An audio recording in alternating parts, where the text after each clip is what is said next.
ang pulong ni Hesus nga tingala o nakapaintriga sa mga Hudiyo, nakapalibog pagid nila, kanig yung pag-ingon niya nga ako mao ang pan, nya kan-an ninyo ang akong unod, imna ninyo ang akong dugo, kay kung dili ni ninyo buhaton, di gyud mo makabaton og kinabuhing dayon. Lingay mong tupad na mukaon ka sa unod, ya, mo inom ka sa dugo. Sa atong termino na, mahimo gitang ungo o mahimo tang Dracula. So sila sa dito galibog kay ang nagsulti man gud okay lang kita karon, di naman ni nato question kay bawo man ta nga ang gipasabot ani ang santos nga Eucharistia kining atong gisimba karon, pero og ato yung imaginon ba katong pagsulti ni Hesus nga buhi pagid siya ba nga naa gyud ga atubang niya mga tao, lisura ka ato no, lisura sabton. Pero sa ako sang pangutana ninyo, nakasabot gyud ka mo ani, nakasabot gyud ka mo og unsay pasabot ni Kristo anang kinabuhing dayon. Unsa may pasabot ana? Dili na ta mamatay. Hilingay mong tupad ingna dili na ka mamatay. Kanang wa mo lingi mao nay mamatay. Lingi abay mong tupad ingna dili na ka mamatay. Mao na siya'y gisangyaw sa mga apostoles. Mao sa nay gisangyaw ni Kristo basta mukaon ta niya iyang unod o iyang dugo atong imnon, di na ta mamatay. Mao nay maayong balita nga matod pastubag nato sa Salmo, panglakaw kamo sa tibuok kalibutan og isangyaw ang maayong balita. Unsa toy maayong balita? Na, mao paghani pagpasulti nako ninyo. Unsa toy maayong balita? Taas na kay nang yaw-yawa oy. Unsay maayong balita? Dili na ka mamatay. Ana? Mao ra gina. Unya kun pananglitan og siguro na kang dili mamatay, unsa may mawa diha nimo? Unsa may unang epekto ana kung siguro na gyud ka, kumbinsido na gyud ka nga dili na ka mamatay? Unsa may una nimong bation? Wa gyapon kay bawo. Ang una gyud natong bation, mawa ang atong kabalaka. Mawa ang atong mga kahadlok. Kay ang kadaghanan natong kahadlok karon kana mang yung kamatayon. Nya related sa kamatayon kanang daoton ta, kontrahan ta, masakit ta, budhian ta, hadlok makita ana. Kay mao man ay makapatay, mapobrita, mawa na tay trabaho, matiguang ta, manakit ng tuhod, padong na nga di na kanaog sa hagdanan. Kini mga butanga kanang sakit, kasakit, mga disgrasya. Karon gasunod-sunod ang disgrasya. Nasa ko'y gimisahan nga hiking, graduating na rabas nursing karon untang kuan. Karong July niya porting brighta. Pirmig yung top sa klase. Nag-hiking, nisakay og mini dam, amot og ganong nisakay nga nag-hiking man unta. Pag uli, naka-hiking na, pag uli, nisakay sa mini dam. Yan, nadumbulan ang mini dam, ni dam, ang mini dam, tulo sila ka mga manag-amiga, siya maoy na unag kaparok dito sa ubos o na dakdakan sa kanang kuan man tingali kanang musira-sira dito sa ubos. O siya naigo. O siya namatay. Ang iyang duha ka uban wa kay igo ra nga murag na parok king ito. Patay na yun. Katusang nagsakay diag motor, estudyante gyapon, di may ayala. Ang nakaligis, ang ambulance pa yun. Astil lang. Ano? Nya, di mo mabalaka ana nga inihuman ron aning misa, usa ninyo maligsan o habal-habal. Posible ay. Posible. Nya, hadlok ay taano. Hoy, simbako. Nabitang magpa-blessing na ko diri, usahay grupo. Pader, blessingin mi. Ngano man, nagkuan mi pader, nag-tour. Nako, ngano, blessingan man tamong nag-tour man mo isa. Aron safety. Nako, unyag makras mo, unyag mabangga mo, ako inyong pasanginlan. Okay, dili mo nagpa-blessing nako para dili na mo kunuhay madisgrasya. Unyag madisgrasya mo des unahan, ako inyong pasanginlan. Una, usahay kabalaka nga mamatay. Pero ang Ginoo nag-ingon, dili na mo mamatay basta mo kaon lang mo nako. Kaon lang yun.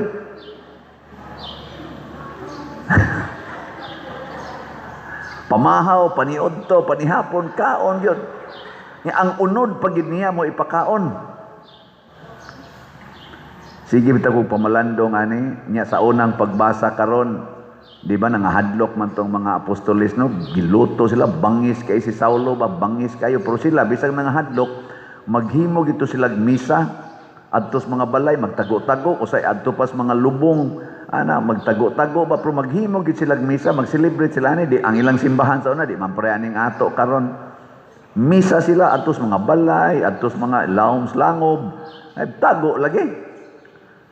Mo bitanang dunay mo ingon ako diri pader, kaning among kapilya private man ni, magpista man ni, misahan nimo kay sa una pader di man ni misahan. Nako misahan. Kaning among kapilya pader wa ra ba ni madonate imong misahan? Nako misahan. Basta na alam mo memorandum of agreement or usufruct baka public man kani. Misahan na to. Nganom day wa madonate kadto ding ilang gimisahan sa unang mga balay, gidonate di ito. Kadto ding mga langob nga ilang gimisahan, gidonate di ito. Mao na lang ginay makababag sa atong pagmisa, kanang donasyon. Grabe hasad no? Kadto ding mga misyonero, pag-abot ato dinhi, katong unang misa dias Limasawa, gidonate di ito, una sila ni misa. Ang misa, mao ang atong pagkaon sa lawas ug dugo ni Kristo. Kung asa man nato ma-celebrate in a proper way, ayaw na ng mga donasyon. Bitang mahibuong kung anong naaman ng donasyon, nga isog mong kita ng donasyon, nga naaman ganit ay mga chapels karon gi-assignan paganig pari, wa man na madonate. Magmisa man gani sa mga malls, anha pagani magmisa anang ilang mga theater, wa man gani madonate. Nya Domingo pag yun. Nya kapilya na hinoon, ato pag yung lisod-lisoron nga munas ginhawa gani ang tukod og kapilya. Mao na siya ang importante, naabay mo tambong sa misa. Mao na importante. Kaya anha magita diha makakolekta. Maorasad kolektar sa diya po yung nahon-nahon, patay ta diya. Di gyapon na mao. Ang importante, tinuod ba kang nikaon sa unod og dugo ni Kristo? No na.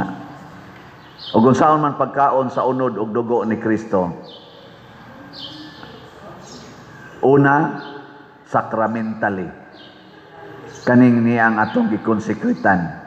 Kanang ihungit ninyo na consecrated host, mao na ang dugo og unod ni Kristo sacramentally.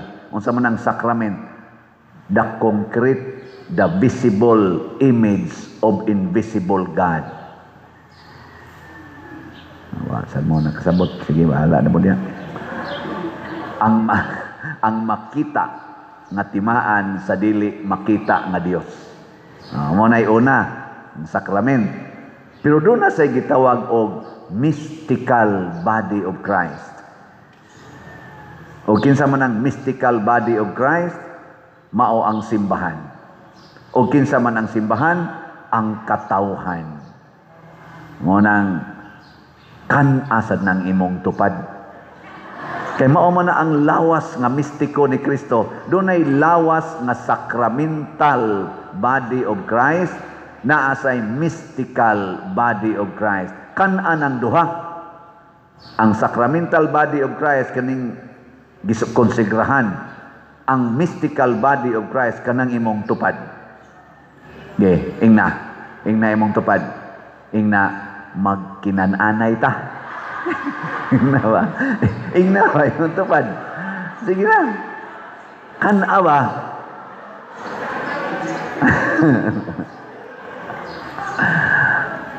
Unsaon man pagkaon sa sacramental body of Christ, apil ra may pag-ingon ana, baba, kamot, magluhod, magbarog, okay ra.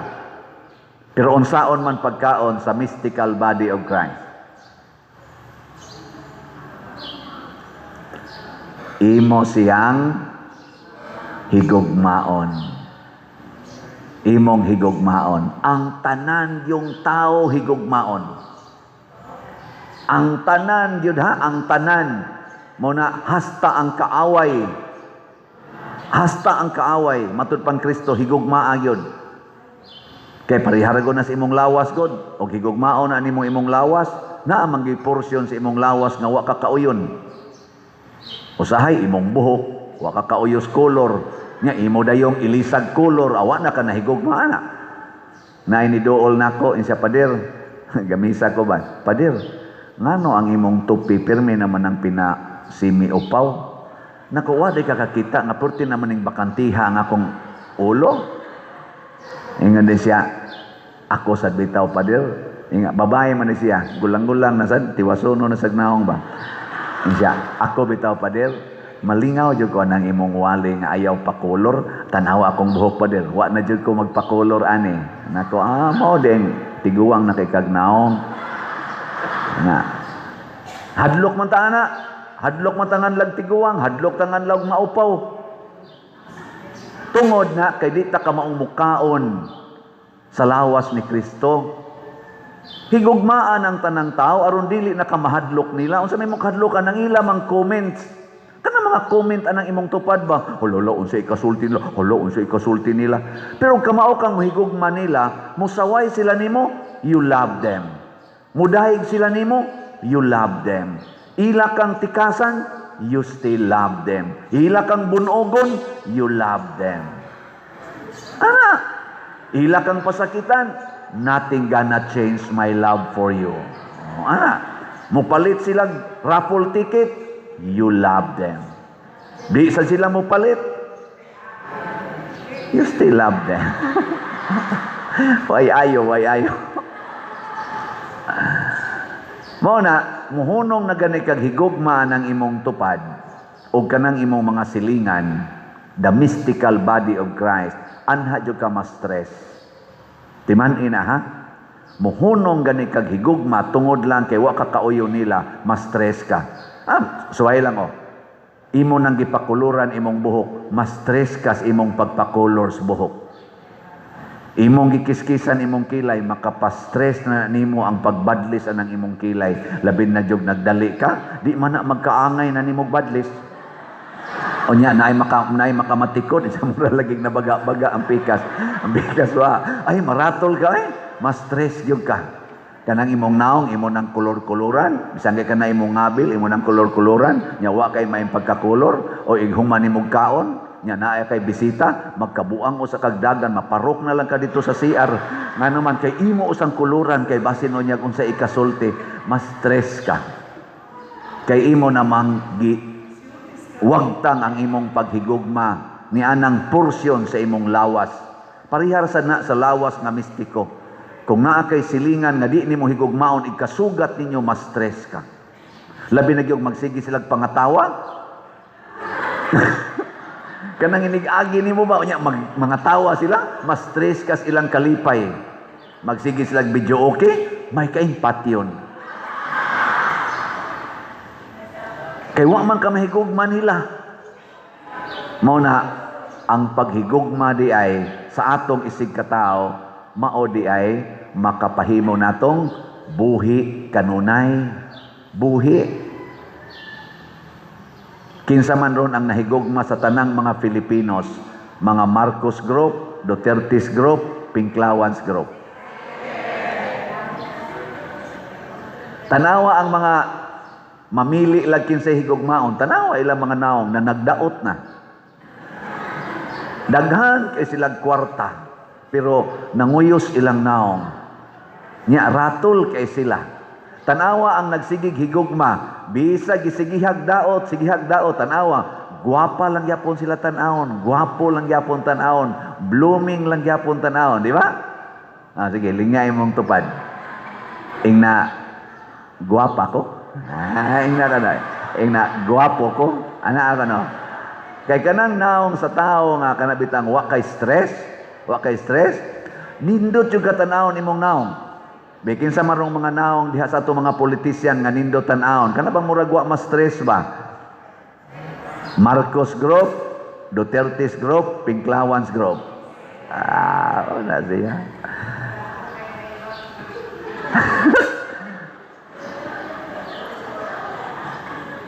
Na ako'y naminaw ko sa mga kanarong ongoing nga impeachment, pastilan. Makatawa kita kanunay, no? Sige silang pangita sa unexplained wealth ko no sa Vice Presidente nga si VP Sara. Ila yung gipangita, ilang supinahan ang ombudsman, aron i-release ang salin, o nya ilasan di supinahan ang mga bangko, ang kaning amlak, ilang gipang supinahan para musulti karon kuno NBI na sad kuno kay para ma-explain, makit-an gyud kuno ng unexplained wealth sa Vice Presidente nga sud sa mga 18 or 20 ka tuig nilubo kuno ngadto sa billions. Base sa amlak o unsa to nya wa kuno ma-declare og klaro sa salin, unexplained wealth. Pero og total-totalon gyud sa tinuod nga pagtotal kanang ilang giingong unexplained wealth maglisod og abot og 1 billion ang tinuod yung kwarta. Ang billion ra kadto rang mga transactions. Pero di man ang transaction mo itong ipon ang actual yung kwarta. Pila gi kwarta na ibe ang transaction in and out man to. Sayon ra mo na ako'y niin na kwarta karon nga 1 million. Kay gikan na sa raffle ticket, para bagyod kaabot in town ni kaabot ng pila na lang nato. So, layo pa kayo.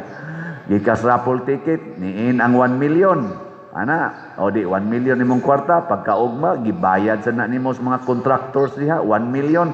Ang counting ana sa amlak 2 million na. Nya na nasenisod nga 1 million kay ang contractor ni palit sa ticket gibalik to niyang 1 million. Nya pagsunod adlaw ni bayad na sad kaniya 1 million kay para sa iyang naagi diha. Ang counting anas amlak 4 million na. Pero way kwarta, zero, gabalik-balik ra nagsuod guwa. Kakuha mo? Kana mo na ilang giihap nga niabot kunog 3.8 billion ang kwarta nga naa sa account kuno nya plus sa iyang bana 6 kapin billion. Pero ang transaction pero og ipon yung kwarta galisod og 1 million Pero wa pa gani kasiguruan. Pero ilan ang gipangita kay unexplained wealth. Okay man. Kay government servant ko ka, kinahanglan yung i-explain nimo ang imong kwarta. Pero nga nung wa man nila gi-explain hain na tong 1.3 trillion nga scam sa flood control. Ngano man sila anak karon magsigig yung pangita. Kadtong mga malitang kwarta nga almost 1 billion ang gihisgutan sa mga Marines, katong 18 Marines. Ngano wa may nangita. Hain naman tong mga Maharlika funds, hain man tong halin sa atong gold nga 29 tons nga gold nga pila sa 2 ka billion. Kadtong gikuha sa PDIC, gikuha sa Land Bank, gikuha sa unsa pa tong nga billion man sadto, apil na tong gikuha sa PhilHealth. Ngano wa man nagi-explain karon? Ngano nga may nangita na unexplained pa man ahangtod karon. Ni cost nag trillions. Nya mangita ka ning gamay kayo, katawanan ba? Ngano man kay ang pagpangita sa kamatuoran dili binasi sa gugma para sa mystical body of Christ. Dili binasi ba sa gugma sa katawhang Pilipinhon. Naigipadayag nga statement si kanhi speaker Martin Romualdez. Iyang giingnan nga wa ko'y labot anang mga kuan diha, anomaliyas kwarta. Wa ko mo apil-apil anang baykam diha. Speaker ako. Tuo mo. At kamoy gasulti ana. Ana man yang statement, public statement. Unsa may nakapaigking niya, daot ra bang iyang naong karon? Ngano unsa may nakapaigking niyang naghimo siya public karon statement? Kay na siya kaso sa ombudsman, gikasuhan siya sa ombudsman og dili na siya pwede mo travel. Guol kay siya ana. Ana ha? Mao nang ingon siya dili ko maoy hinungdan ana. Kamo nga taong bayan. Una, pirmi yung taong bayan, the mystical body of Christ. Nya mao sa nagigamit nila sa atong Committee on Justice sa Congress. Ang taong bayan ay nangangailangan ng katinawan. Mo ba na katinawan ba na sa Tagalog? Ano sa nang katinawan sa Tagalog? Kalinawan. Nanginhanglan ko nga ma-explain gid na kay kinahanglan na sa taong bayan, naghihintay ang taong bayan. Ano magsigang explain anang salin ni padayag sa statement ang atong Vice Presidente na asad siya pahibalo nga ang akong salin naadihatan na nako gibutang to the last centavo nga akong income. Adto ko mutubag ninyo sa proper forum. Pero ang tinuod nga problema karon nga atong pangitaon mao kadtong mga problema sa flood control, problema sa graft and corruption, problema niini karong nangawa nga mga kwarta, kini karong atong mga kagutom, kini karong pagtaas sa mga presyo, labi na ning gasolina nga nagpatuyang lagsaka ang presyo nya way klaro og diin gibase. Sige silang hearing sa Senate. Si Senador Marcolita, siging explain. Ang kanisan ato mga leaders sa Department of Energy, siging lihay. Magkatawa kita ba?